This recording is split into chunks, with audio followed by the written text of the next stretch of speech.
Episódio 2. Édipo Rei. Olá, seja bem-vinda, seja bem-vindo, seja bem-vinde ao podcast Dramática Leitura. Esse é o segundo episódio do podcast. Na verdade, esse é o primeiro e segundo ao mesmo tempo. Assim como Édipo era pai dos filhos dele, que eram irmãos dele, e a mãe dele também era esposa, sogra do cunhado, do vizinho, do cara que vendia pipoca na padaria. Ai, bem-vindos, esse é mesmo o Dramática Leitura.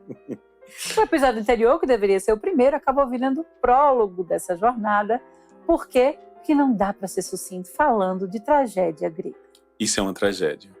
Por isso, esse é o primeiro e segundo episódio. E agora, a gente, seguindo de onde paramos, né? Vamos adentrar agora no universo é de piano, é de guitarra e é de pandeiro. Dele, vamos saber agora o momento do nosso resumo. E vamos conhecer agora os meandros dessa história com Caroline Arcoverde, que vai fazer um resumo pra gente, né? Que eu chamei de síntese lúdica. Vamos tentar. Vamos para o nosso quadro. Síntese lúdica.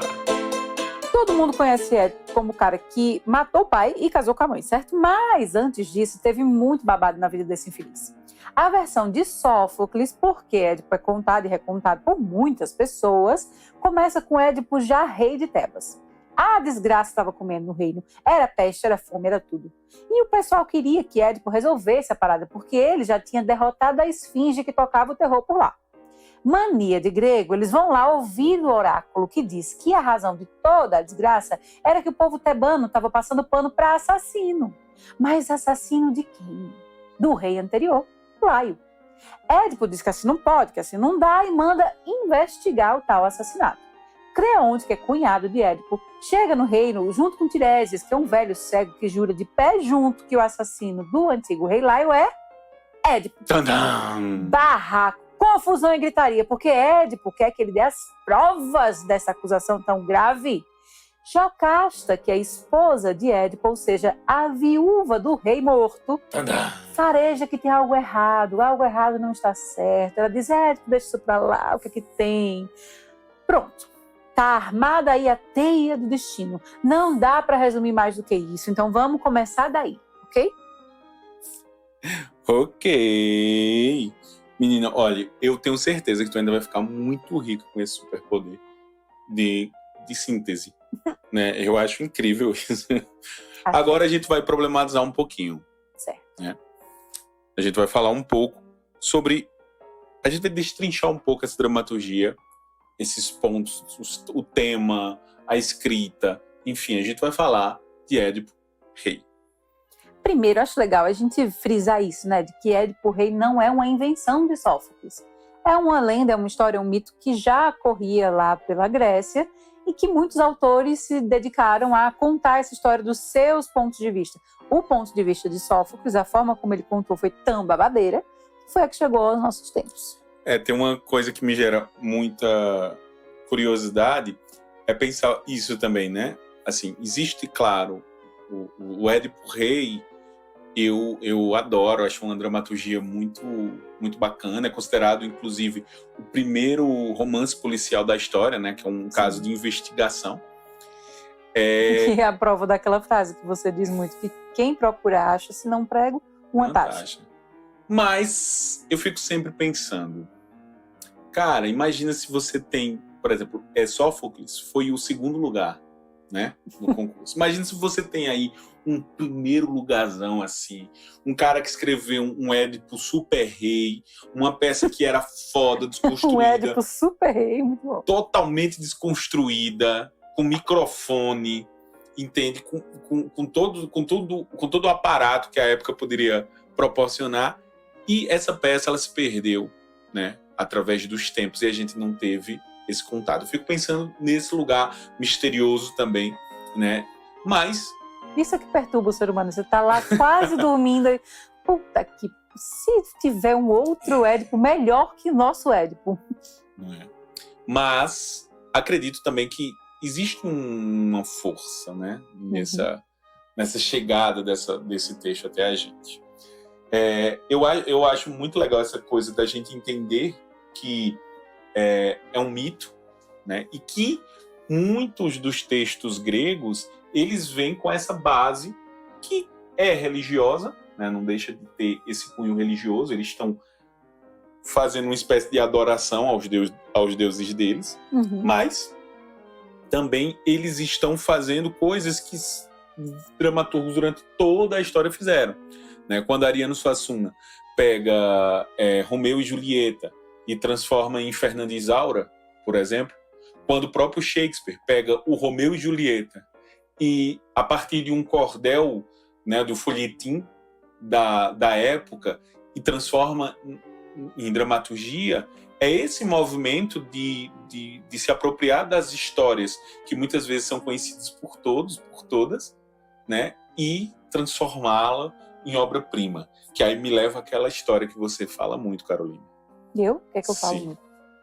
Não importa o que se fala, mas como se fala. Obrigado. Nossa, tenho dito, né?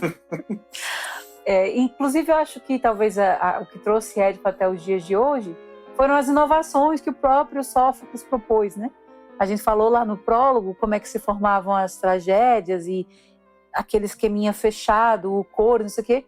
E Sófocles propõe personagens, propõe individualizar aquela história, né? Sim, e o próprio Aristóteles, na Poética, né?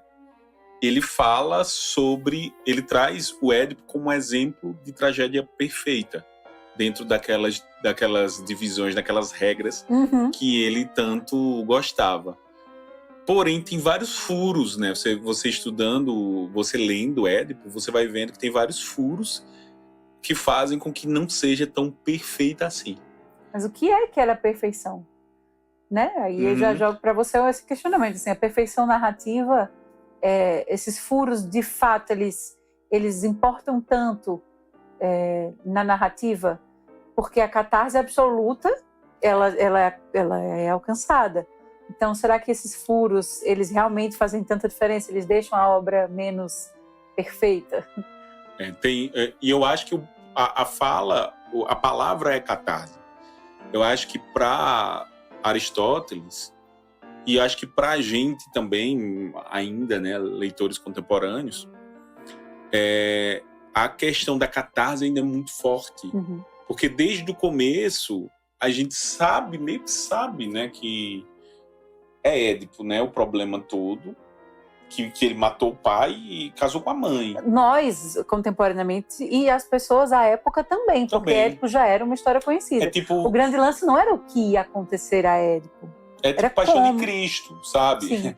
Que é uma coisa que eu brinco muito, assim. Você vê muito Paixão de Cristo, né, sendo ensinado, e a gente já sabe o que vai acontecer.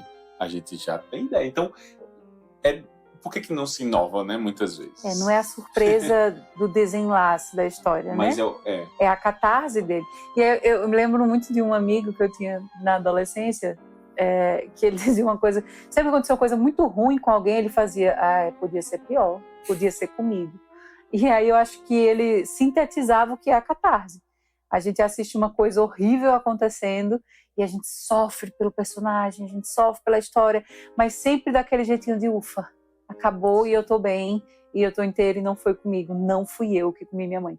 Perdão da má palavra. Esse alívio, né, de ser aliviado do sofrimento porque foi expiado através de alguém. Isso para mim tem uma coisa muito ligada com a religiosidade, né? Os sacrifícios, os mártires. Alguém sofreu para que eu não precisasse sofrer. E isso que você fala é isso, né? O teatro estava muito para a religião nesse intento, né? A catarse fazia parte de um processo de expurgar todo esse mal interno, desse alívio de dizer que bom que não sou eu. Né? Quando você falou assim, que Sófocles, eu pensei que você ia dizer que Sófocles, pensei que sofre.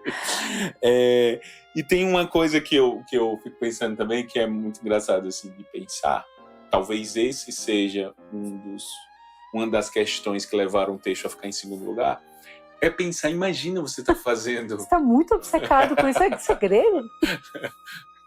Eu tenho um tio grego. E você imagina, toda a plateia conhece a história que você está contando. Uhum. Então, é isso, é tipo o Alto da Compadecida 2, né? Você tá lá... Mexeu assim. E aí, tá, o pessoal, pô, já...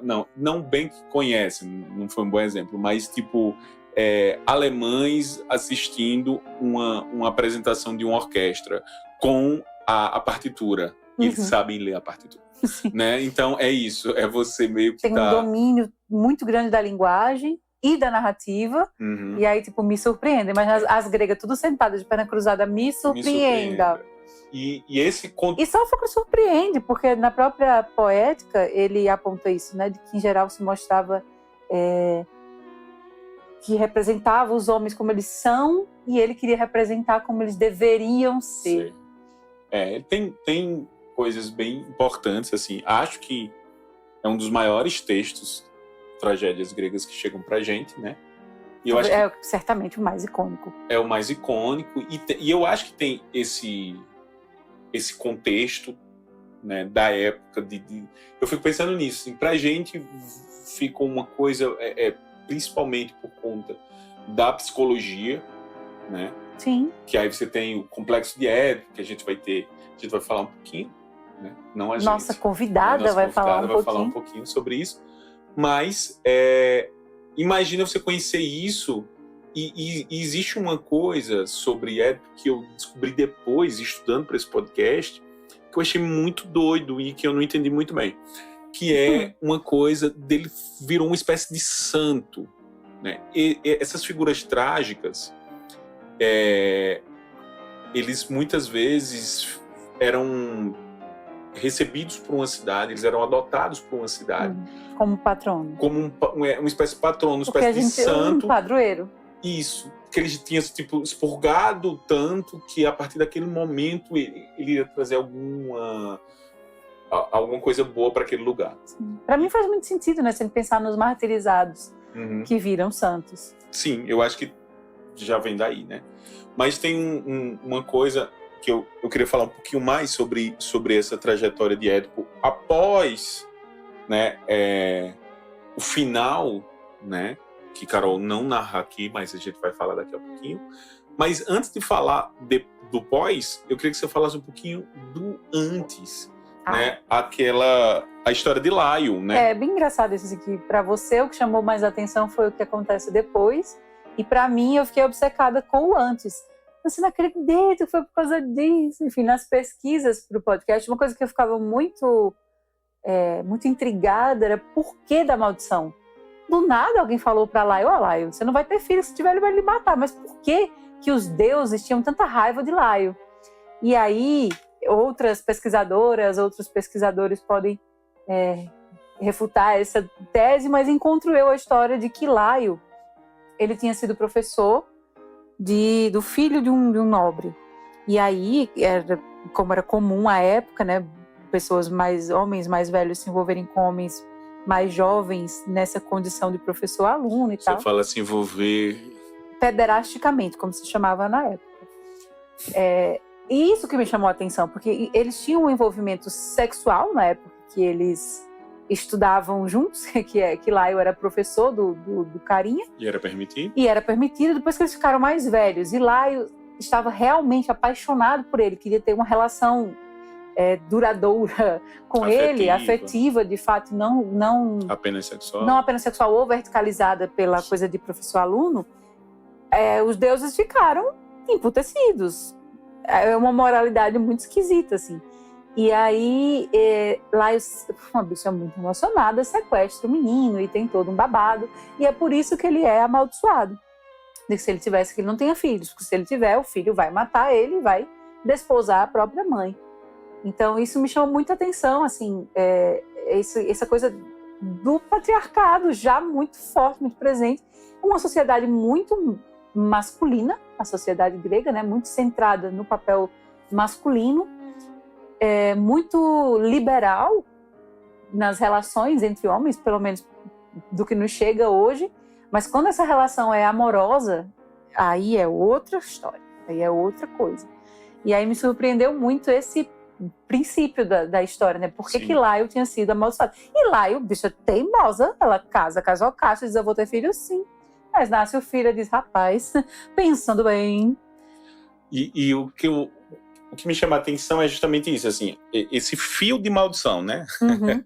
Essa maldição, porque a maldição, na verdade, não é de Édipo, Sim, né? Édipo é herdada, né? herda uma maldição que, na verdade, é de 4 gerações, se eu não me engano. Eu sei que são gerações à frente, Sim. né? Então, meio que todos já estavam condenados, todos da casa de Laio já estavam Vamos dizer, condenados. uma maldição porque... familiar, né? De que Édipo talvez fosse a vítima da fatalidade. Uhum. Assim Laio como Jocasta assim também, como né? Jocasta. A casa de Laio como um todo, né? Sim. E o final, né, dessa tragédia, acredito que todas que estão ouvindo saibam, se não, pausa aqui para não pegar o spoiler, vai lá ler e depois volta. Gente, spoiler de séculos. Mas acontece. É que ele vaza os olhos, que é um jeito bonito para dizer que ele mete o dedo dentro do olho, fica cego, e vaga pelo mundo. E eu sempre achei muito bonito esse vaga pelo mundo, né, com os olhos vazados, que não é este o fim, na verdade, do mito, né? O mito de Édipo é maior do que a tragédia do Édipo Rei. Tanto que o mito ele gera outras peças, né? Outras dramaturgias que a gente... trilogia que a gente falou no episódio anterior, né? E para além dela, né? Porque a gente tem os 7 contra Tebas, a gente tem Antígona e a gente tem Édipo em Colono. Sim, que é a redenção de Édipo. Que aí a gente vai ver que muitas vezes são de dramaturgos diferentes e tal, mas todos estão retratando o mesmo mito. E de Sófocles a gente vai ter, acredito que Antígona, né? Uhum.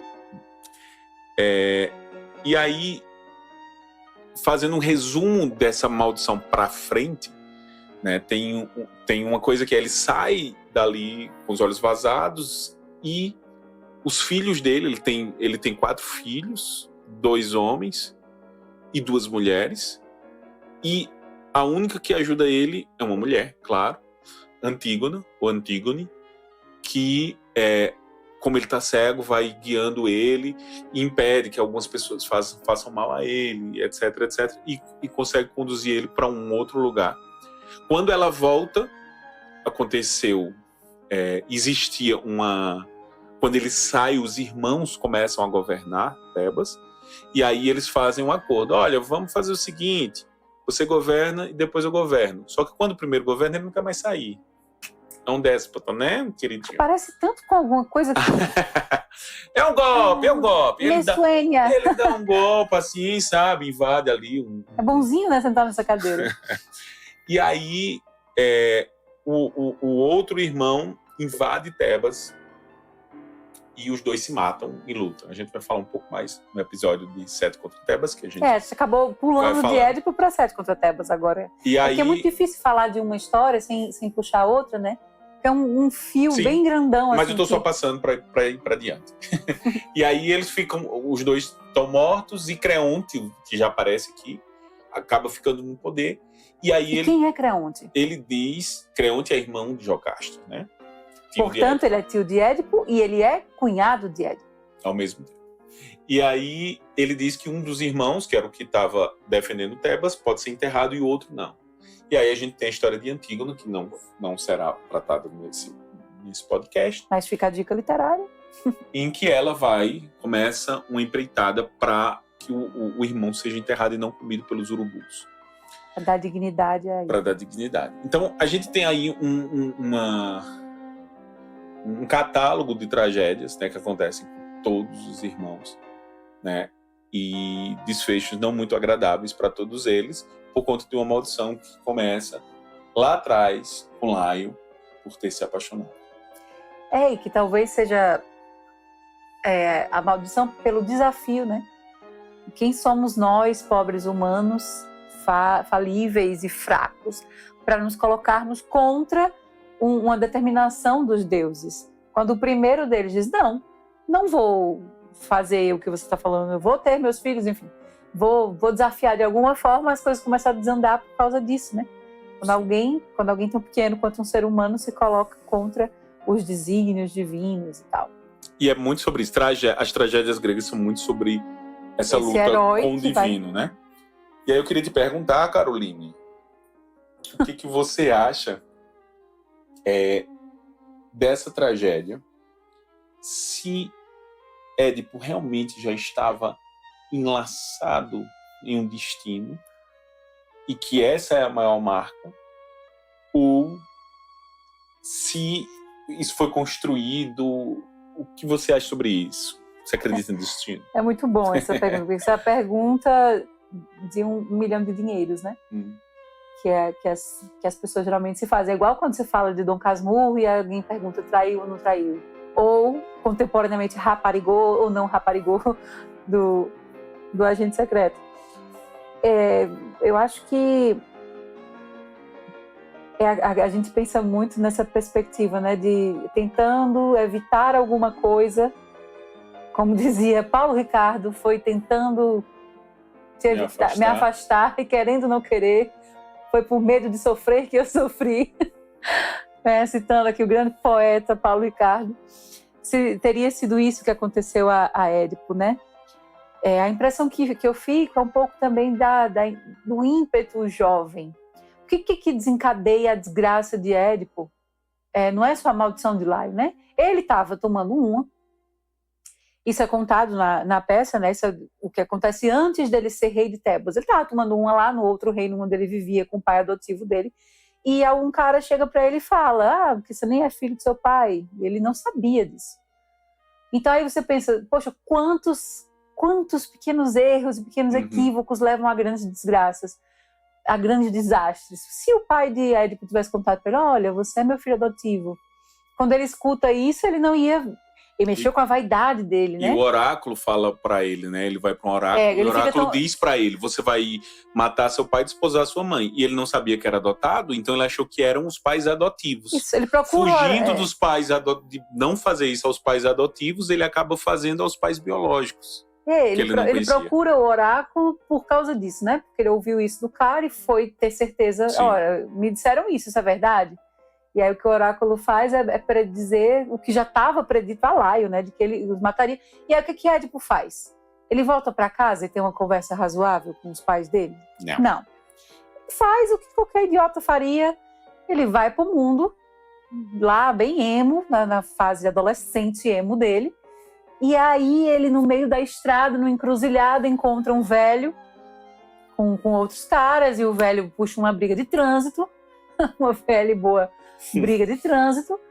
Puxa uma arma. Puxa uma arma do tempo lá deles, um porrete, provavelmente, e começa a espancar Édipo. E Édipo vai se defender. E aí o que ele faz? Ele corre? Ele tá com a pele e corre? Não. Ele vai fazer o que qualquer idiota faz.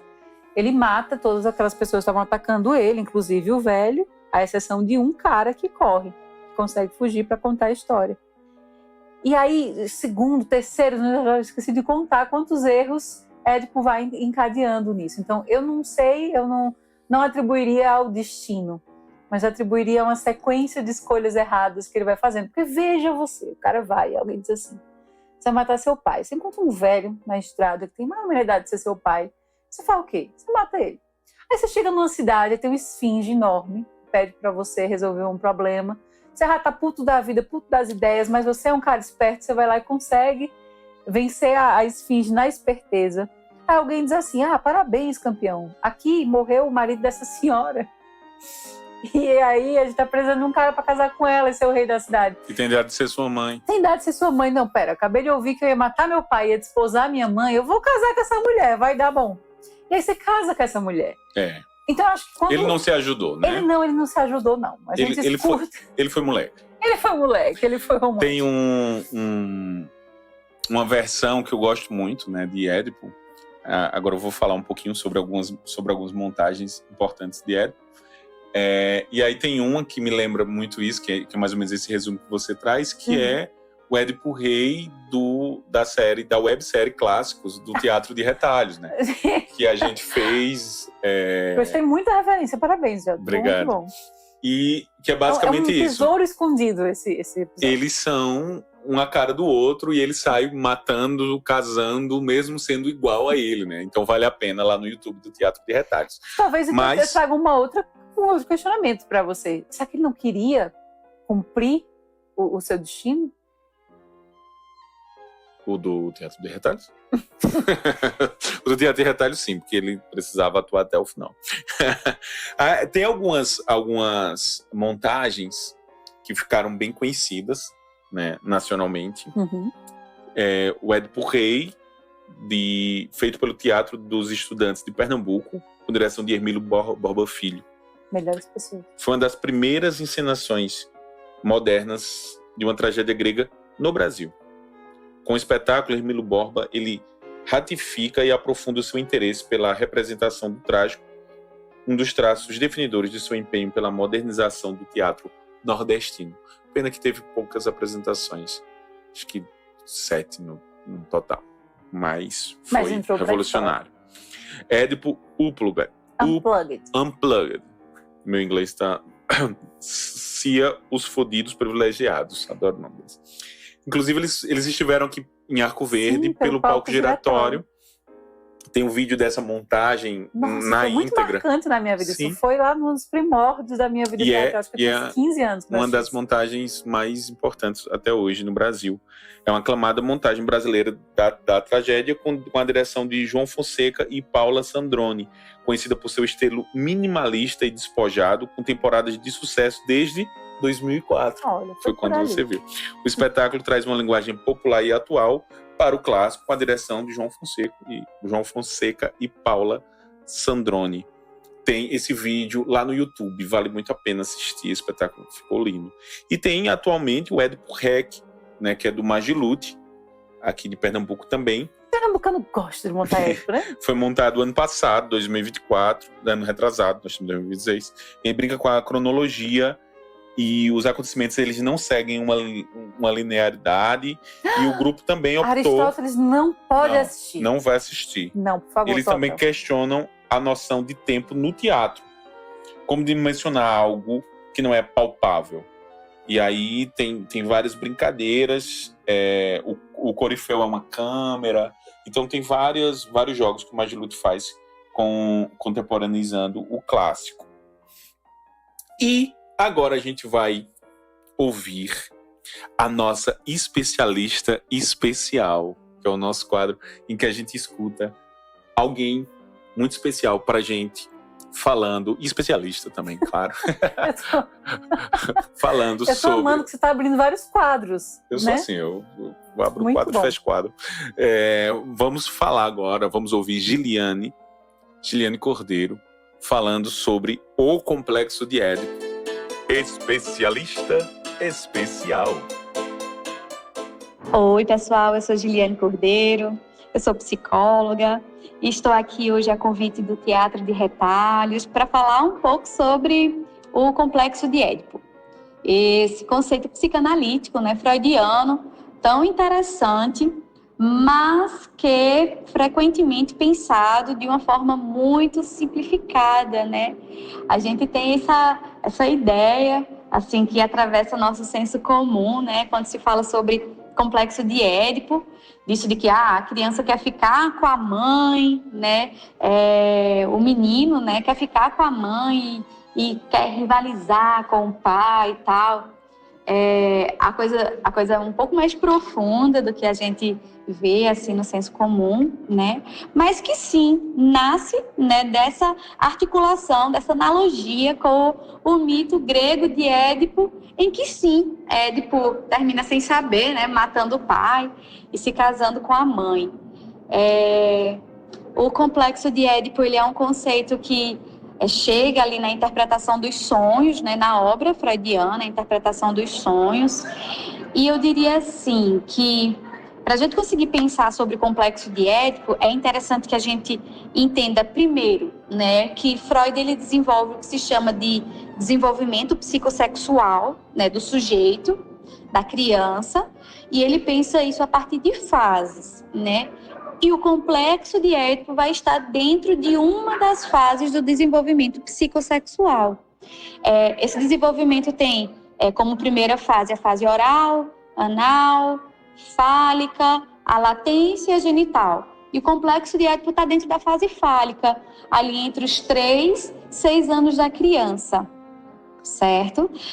E a gente pode pensar, eu acho que é interessante a gente pensar que o complexo, ele apesar de ter esse termo complexo, né, não se caracteriza como tipo um transtorno, não é uma doença, ele é um processo, né? E especialmente pensado como um processo que envolve um conflito emocional, né, da criança com seus cuidadores.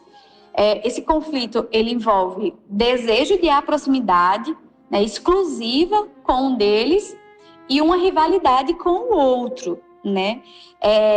Então, apesar de estar dentro do desenvolvimento psicossexual, não está falando sobre um desejo sexual literal, certo?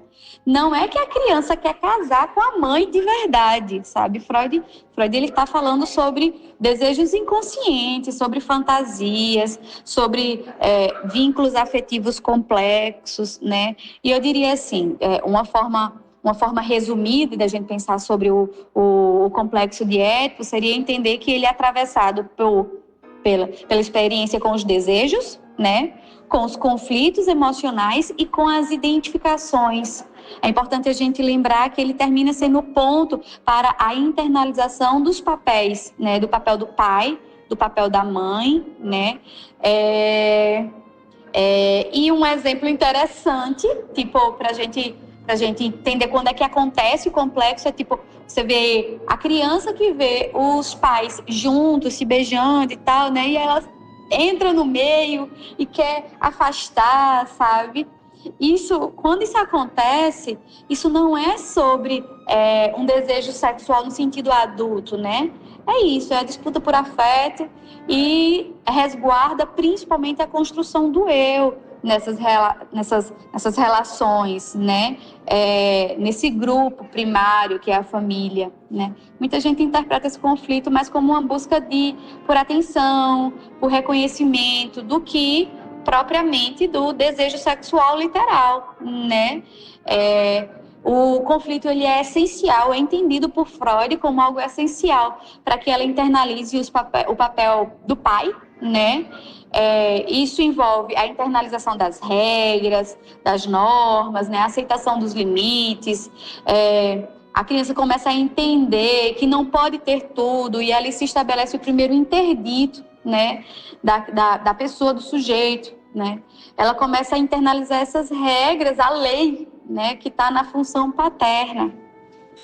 E é isso, assim, acho que isso é o ponto principal da gente falar, né, da gente entender, mas também é importante a gente lembrar, assim, que esse é um ponto da psicanálise clássica, né, mas que as outras psicanálises, especialmente o Lacan, o Winnicott, né, vêm traduzir, né, atualizar esses aspectos.